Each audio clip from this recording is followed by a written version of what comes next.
सहना भवतु सहनौ भुनक्तु सह वीर्यं करवावहै तेजस्विनावधीतमस्तु मा विद्विषावहैः ॐ शान्ति शान्ति शान्तिः. Okay, so last time we discussed the exploits of Adi Shankaracharya till he was about 16. By now, he's had a number of students. Today, we'll discuss four main disciples of his. So, the first one I think I started on last time, and this was before he met Vedvyasa.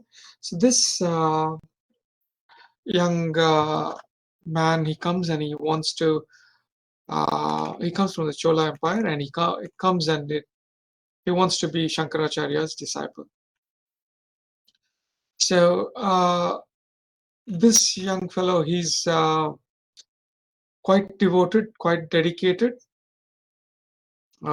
His name is Sanandana, and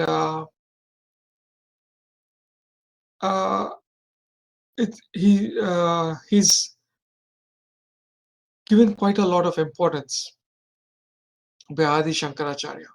So it so happens that the other disciples are not very happy, or they're not sure what's going on with this, because a lot of attention Adi Shankaracharya is giving Sanandana. And Adi Shankaracharya overhears some of the students talking about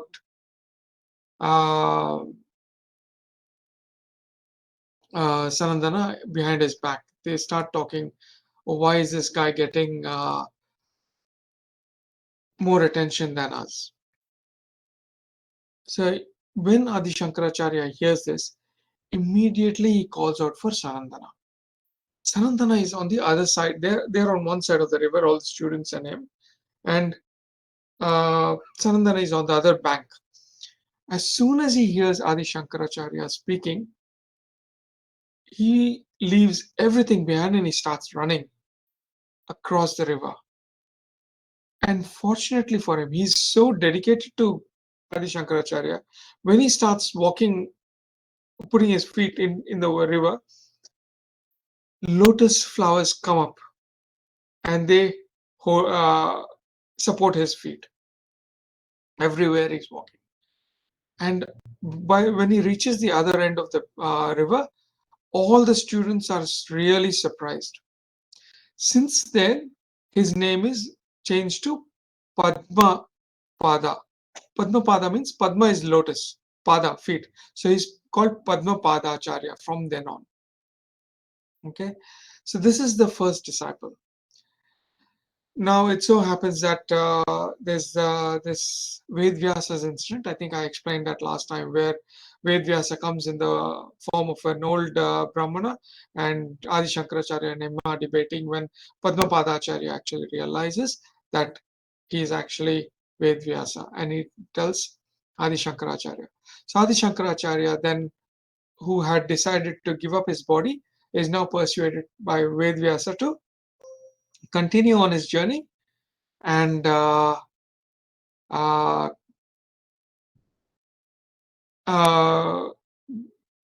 travel the country to spread the philosophy that he's written, or he's all the commentaries he's written.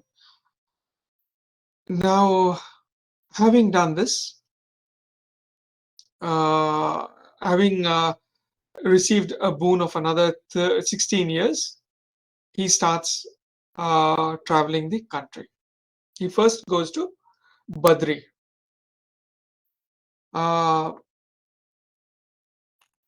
Before I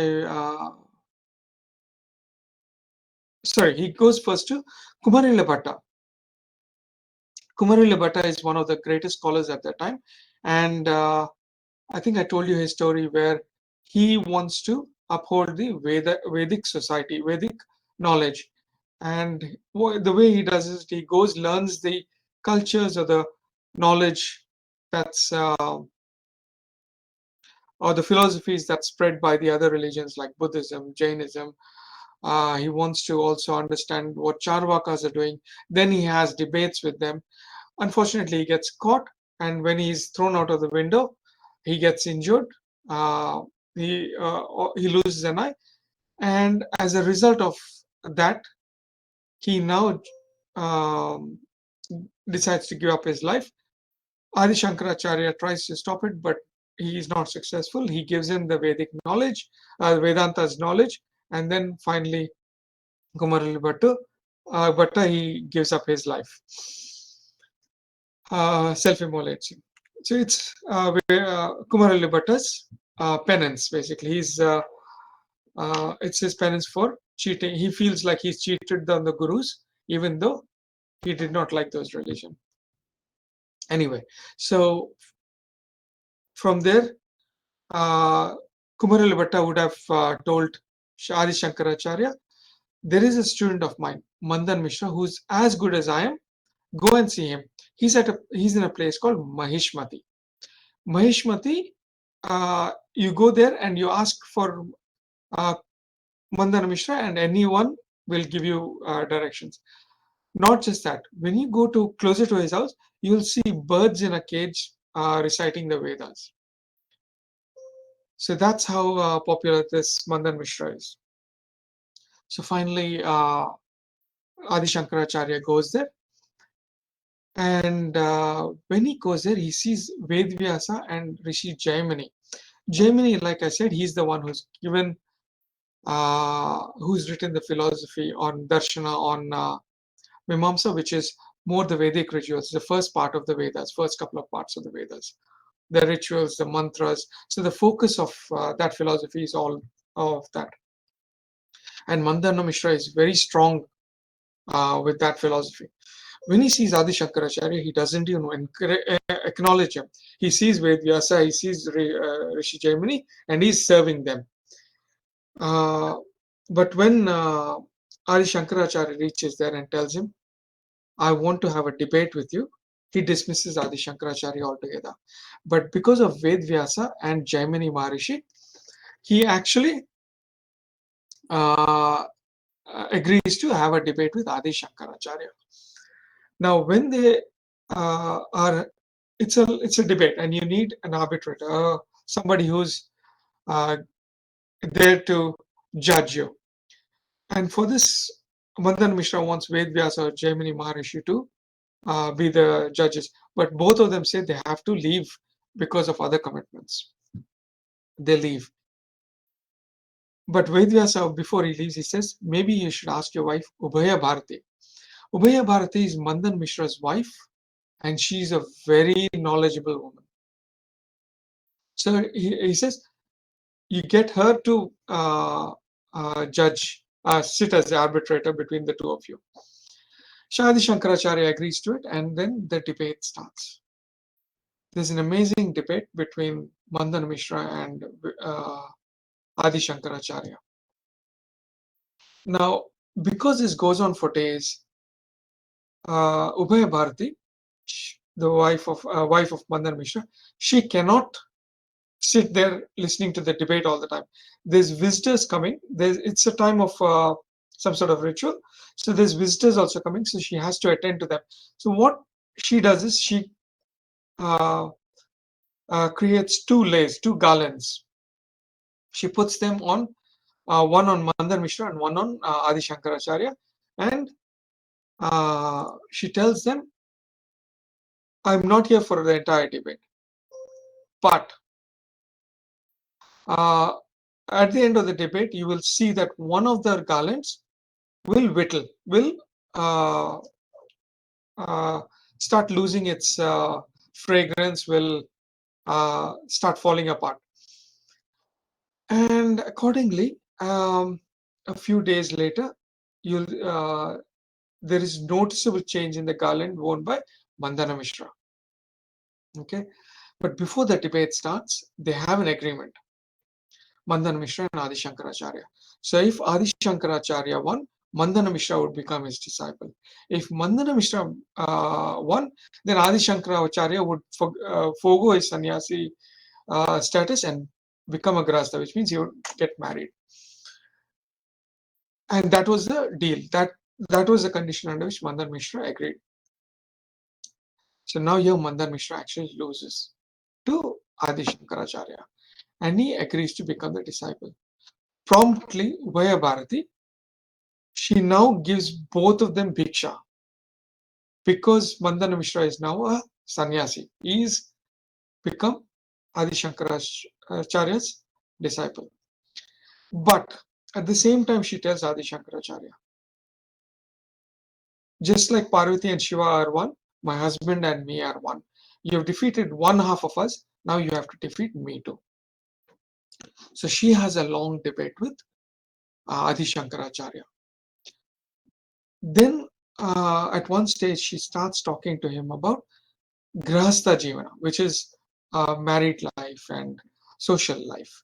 Something Adi Shankaracharya has no knowledge of or no experience of. So when she asks that question, Adi Shankaracharya does not have an answer. So what he does is he tells Ubhay Bharati, give me 30 days, okay, and I'll come back and give you the answer for that. She agrees to it, and Adi Shankaracharya leaves. What Adi Shankaracharya does is he hears of a king who's just uh, passed away. All right. What Adi Shankaracharya does is he tells his disciples, Padmapadacharya and all the others, that look, what I'm going to do is through the power of yoga, I'm going to leave my body and I'm going to enter the king's body. Okay, and I'm going to learn and understand the life of a grahastha, a person who's married, a person who's living a social life, etc. And he tells them, you need to guard my body, and all of this happens in a cave. So Adi Shankaracharya now becomes the king, and he starts ruling the kingdom. He has a relation. He has a relation with the wife. He has he has to deal with all the daily issues of the kingdom. The ministers over there are very surprised. They see a dramatic change in the way the king is behaving, and one of the ministers is very clever. He says, "Look, this is definitely not our king. We need to find the body of the great soul who's in our king's body, destroy that body so that great soul will continue to be our king." So he sends out all the soldiers and spies everywhere. They find Shankaracharya's body in one place. But in the meantime, it is almost time for Adi Shankaracharya to let go of that body and go back to the debate, go back to Ubhaya Bharati for the debate. What happens is his disciples, they come and start singing the songs and tell the story of Adi Shankaracharya. So he realizes that he has to leave the body. And accordingly, he does that. But by that time, the soldiers have found the body and they have now put it on a pyre and set fire to the pile. Adi Shankaracharya, who wakes up in his own body, realizes that he's uh, on pyre, which is on fire. So immediately he uh, sings a shloka, a beautiful shloka in favor of Lord Narsimha. Narsimha is Lord Vishnu's avatar, the half lion, half man avatara. And this is where he composes the Lakshmi Narsimha Karavalamba Stotra. Even today, it is a very popular stotra. The reason he does that is, it is believed that Lakshmi Narsimha Karavalamba, Lakshmi Narsimha, which Narsimha god, is in Hinduism, it is believed that he has the powers to wake the dead. So that is why he sings his praises and a new stotra is composed. The fire is put out, and Adi Shankaracharya comes out unscathed. He comes back to the kingdom, Mahishmati, and he continues the debate with Ubay Bharati, and he finally wins. She gives up and she says, "Okay, I've given up. You've got my blessing. You can take my husband and go, but I also have to leave this place. I cannot be here anymore." For to which Adi Shankaracharya says, "You are Lord Sharda, which is Saraswati, and I need your help because it is with your help only that I will be able to accomplish my goals." So at Sringeri, he sets up the first Peter, which is uh, named after Goddess Saraswati, Sharda Devi. So this is where he starts his um establishing his Peters, his institutions. As time goes by, when he's traveling through the different parts of the country, they reach one place where there is a Kapalika. Kapalika is people who actually are devotees of Lord Shiva, staunch devotees of Lord Shiva, and they follow some rituals that are not really accepted in the Vedas. For instance, they go into the cemetery and they pray. And the Kapalika there, he comes to Adi Shankaracharya and he says, "Look, I've conducted a ritual. I have one last piece of that ritual to conclude, where I have to either sacrifice a king or a great saint. I won't get a great king that I can sacrifice for this ritual, but I can sacrifice you." And he asks Adi Shankaracharya, "Can I sacrifice you?" Adi Shankaracharya is somebody who's following the Vedic culture. He does not give importance to the body. He's a Vedantic. So he says, "Yeah, you can do that, but you can only do it when my students are not around." So according to Adi Shankaracharya's advice, the Kapalika comes the next day, where Adi Shankaracharya is sitting in a cave and he's meditating. He's in sadhana mode. When the Kapalika comes, Padmapada Acharya, who's with the other students, other disciples, at the banks of the river, he starts getting a very unusual feeling that something is wrong. Immediately he sits down and he meditates. When he meditates, he realizes that his guru, Adi Shankaracharya, is in danger. So he starts uh, praying to Lord Narsimha. And because of the intensity of the prayers of Padmapada Acharya, there is in front of the cave, Lord Narsimha appears and he severs the head of the Kapalika. There is a huge roar of Lord Narsimha there. So all the disciples start running towards the cave and they see that the Kapalika is dead over there. Adi Shankaracharya is still in meditation. This is why four of his disciples are really famous. They've accomplished different things.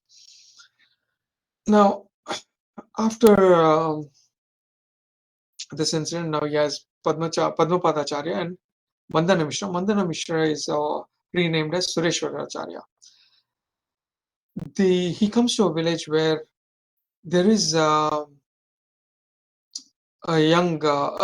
farmer, a farmer with a young son who comes to Adi Shankaracharya and tells him, "Look, I don't know how to help my son. He does not talk to anyone. He just keeps smiling all day." So then Adi Shankaracharya looks at the child and he asks the child, "Can you tell me a little bit about yourself?" And when the child opens his mouth, he sings out a few shlokas, and it's all Vedic shlokas. So the father is really surprised. He doesn't know what's happening. Immediately, Adi Shankaracharya clears his doubts. He says, "Your son, when he was very little, he was at the banks of the river with his mother, and he actually died. Your mother took that dead body of the child and went to a sadhu, a saint who was nearby, who was in a yogic state and asked for his help. The sadhu, or the rishi, he felt sorry for your child because the child was already dead. He gave up his own body and he entered the body of the child. Okay, so he says that's that child, and he asks that farmer for his permission to take that child as his own disciple. So this child now becomes Adi Shankaracharya's disciple. He is called Astamalaka Charya, and he becomes another great disciple. He's in one of the Pitas, and he runs the Pitas after Adi Shankaracharya. So that's another incident that happens. Then there is uh, another student of this. This student is constantly sleeping in the class. He constantly sleeps in every class that he attends. So one day when this student, his name is Giri, he's actually washing clothes and he's coming back. Some of the students, including Padmapadacharya, they're waiting for Adi Shankaracharya to start the class. Adi Shankaracharya says, no, we're going to wait till he comes back. So the commentary going on among the students is, he's like a wall. Doesn't matter whether he's there or not. You can you can continue the class. He's not going to really listen, or he's not going to really learn anything. But when the student comes back and he's hanging the clothes, he actually starts singing a shloka, or reciting a shloka that kind of explains the entire Vedanta in a very short uh, poem. And all the students, their disciples there, are shocked. Adi Shankaracharya is smiling. It is as though through his blessing that this student, Giri, has been able to recite all this. Immediately, the student, Giri, he realizes what he's done. He comes and takes Adi Shankaracharya's blessings and he says, without your help, I could not have done this. So this Giri also becomes a great disciple of Adi Shankaracharya, and he's called Tota Kamalacharya. So these four acharyas now sit in four of his institutions, running those institutions, and they have their own lineages. We are close to the end of this. His mother, once he's traveled throughout India, he's had debates with pretty much everyone. The culture back then was, you have a debate, and if you win, and if others are convinced that your philosophy is greater, they all convert. So this is how Adi Shankaracharya was able to convert 72 different sects or groups back to Hinduism. This is the Charvakas, Buddhists, Jains. That is why today you don't see as many Buddhists as you used to see in his day in India. Even Jains, you don't see as many. That is the reason. He's introduced the Vedic system, reintroduced the Vedic system, and he spread it throughout India. Now, time comes when Aryamba, his mother, is nearing death, and she's thinking of him. So Adi Shankaracharya immediately appears in front of her, and he's having a conversation with her. He's telling her about Vedanta. It does not register with her. She does not understand what he's talking. So then he starts talking in her own language, and he asks her, "Look, you are about to die. I want to give you the option to go to a loka of your choice." Now, in Hinduism, we have various lokas. We have about 14 different lokas. I'm not sure if I explained it to you. So, for those who know the Gayatri Mantra, just as an example, when you start with Om Bhur Bhuva Swaha. So, Bhu is the Bhumi, which is earth. Then there is the third one is Swaha. Swaha represents Swarga. And the space in Swarga, you have all Indra, Surya, and Yama, and others. Now, the space between Bhuloka and Swargaloka is called Bhuva. Then beyond that, you have Maha. Then you have Jana. Then you have Tapa. And then you have the Satyaloka. Satyaloka is where Brahma is there, or If you're a follower of Lord Vishnu, it is Vaikuntha. If you're a follower of Lord Shiva, it is Kailas. If you're a follower of Shakti, it is Manidvipa, and so on. So that's Satyaloka. So you can go there and live there till the end of Pralaya, till the end of this cycle of the universe. So that's how that is. Then there are 7 lower levels, which is the you can in English you can call it hells. All right. So it is Atala, Vitala, Sutala, Rasatala, Talatala, Mahatala, Patala, and Naraka. So this is like the lower planes of existence, which is Naraka.